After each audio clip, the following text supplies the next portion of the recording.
As I have said in a million videos, clutter really isn't just about stuff. It's more about the decisions that we haven't made and the actions that we haven't taken. But when we are staring at this huge pile of things that we have absolutely no idea what to do with, decision anxiety can hit really hard and it can feel impossible to decide what we can safely let go of. I totally get it because I have definitely been there myself. We can torture ourselves thinking that we're being wasteful or worry that we're going to regret letting go of something or wonder if we're going to eventually have some kind of need for it. And so we usually just end up doing nothing and just kind of pushing it off and trying to keep absolutely everything. And the clutter just ends up building and building and building. So today I want to help make this process a lot easier for you by walking you through 10 simple questions that can help us make decluttering decisions with clarity and confidence, even when we feel completely stuck and even when we are extremely emotionally attached. Now, to use this list, please know that we don't always have to ask ourselves all 10 questions every single time. Sometimes just asking ourselves even one or two, whichever ones seem most relevant, can make the choice crystal clear if we are answering them honestly. Really, we're just trying to figure out if these items are actually serving us in some way, or if they're really just costing us by cluttering up our home and negatively affecting our mental health. So let's go ahead and dive in, and you can judge for yourself which questions you think are best to ask for whatever you are unsure about, as some of the questions address the decision more from a practical standpoint and others more from an emotional standpoint. So the first one is, would I buy this again if I didn't already own it? This one reveals a lot. If we wouldn't spend money on something again, it shows that it really doesn't hold much value to us in our current life. It's a sign that we've either mentally outgrown it or that it's already served its purpose. We have to start realizing that keeping something that we don't actually love or need anymore is never going to magically make that item valuable again. In fact, it's only going to continue to cost us in other ways. And another related question we can ask is, if I were moving into a new home tomorrow, would I want to pack this?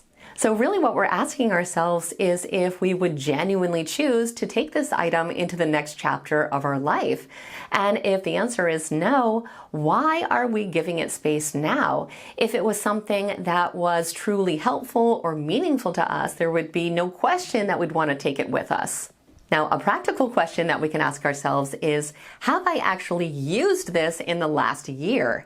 And if a year does not seem like a realistic time period for you to be able to let something go without anxiety, then go ahead and make that 2 years or even 3 years. But honestly, after 4 years of storing something and never putting it to use, that fantasy that we have of all of a sudden having this dire need for something is almost never going to happen. So we just have to kind of come to grips with the fact that most things really do have a lifespan. And if you're someone like me that does struggle with just in case clutter, I have a few videos that I will link down below that can offer you some further support. Now, another practical question we can ask is, do I have duplicates or alternatives that serve the same purpose better? We probably do not need 5 of the exact same thing or backups to the backup. But again, if having at least one duplicate gives you a sense of security, then go ahead and keep it. But other than that, we really can safely release the rest.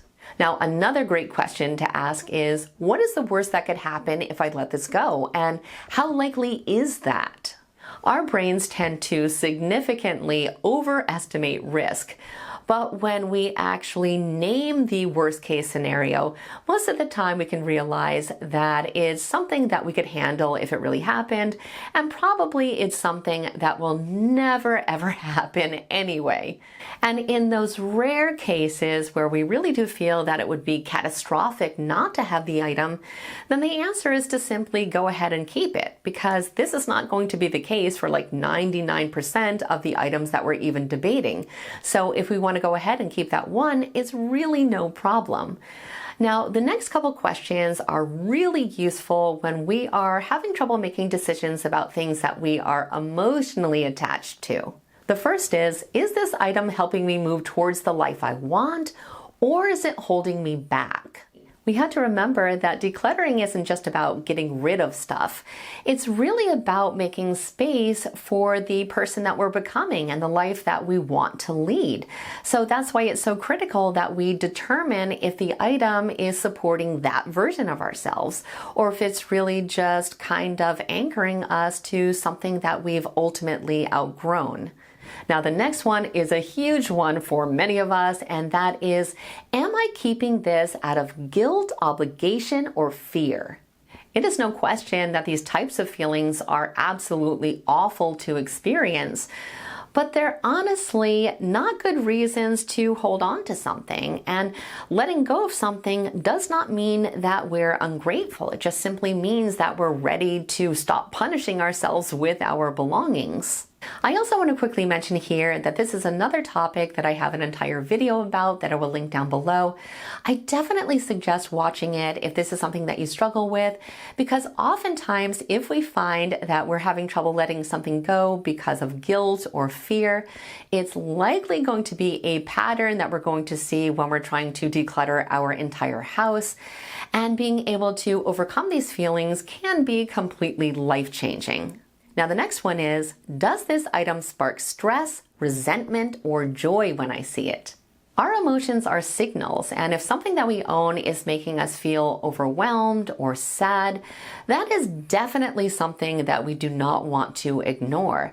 A lot of times we've just had the things around us for so long that we're not really paying attention to how they make us feel.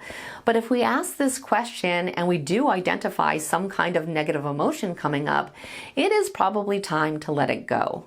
Now, the next one is this item connected to a past part of my identity that I no longer align with? Sometimes we hold on to things that really belong to the person we used to be, and we can think that letting go of these items is somehow going to erase the past, but that is never going to happen. In fact, most of the time, it just makes it harder for us to move forward, and it doesn't leave us any space for the person we are now. We have to understand that decluttering these items is not going to suddenly declutter our memories. It's simply a way for us to honor our growth. And the last question here is, would letting this go free up time, space, or energy for more important aspects of my life? Honestly, I really think this is the core of it because, like I said earlier, decluttering truly is not about loss. It's not about getting rid of things for the sake of getting rid of things.